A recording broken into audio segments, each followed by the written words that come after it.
The Godfather. Why Kay wanted Michael to lose his case and go to jail. You know, Kay's motivations are actually pretty deep. She loved Michael, but she hated what he'd become. By the time Michael is facing legal trouble, Kay has watched him transform from the sweet, idealistic outsider to a ruthless mafia boss. Kay saw jail as a way to get free and leave Michael behind. That's why she started an argument with Michelle after he won the case. Her first words were, "I suppose you were too smart for them to catch you." Why say that? She wanted him gone.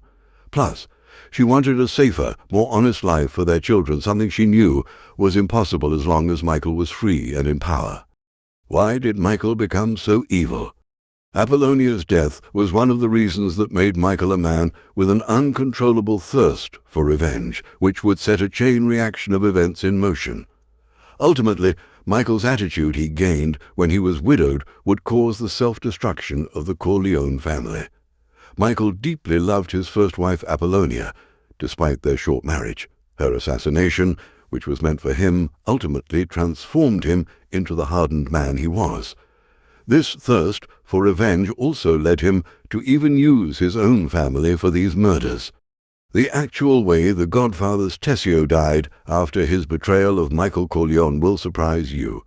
One of the best scenes in The Godfather doesn't even include the big hitters like Michael or Vito Corleone, yet sees their presence loom over everything. This is the scene where, after it is revealed that Tessio betrayed Michael as Vito, predicted someone would hitman snag Tessio Abe Vigoda. The setup and execution of the scene effectively communicate the power and threat that Michael and Vito present and explore some of the core themes of The Godfather surrounding a changing of the guard. Yet, as with every adaptation, the novel gives us extra details on what happened to Tessio after the scene and further displays Michael's strategic brilliance.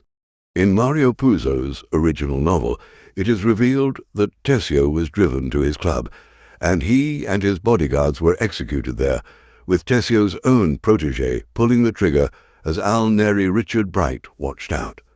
Afterwards, his body is dumped in Barzini's territory to justify the hit on Barzini.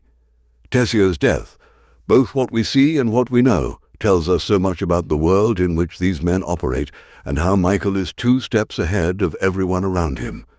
The calculated use of Tessio's death personifies the line that this is business, not personal, as he doesn't humiliate Tessio, but maximizes his advantage from the situation.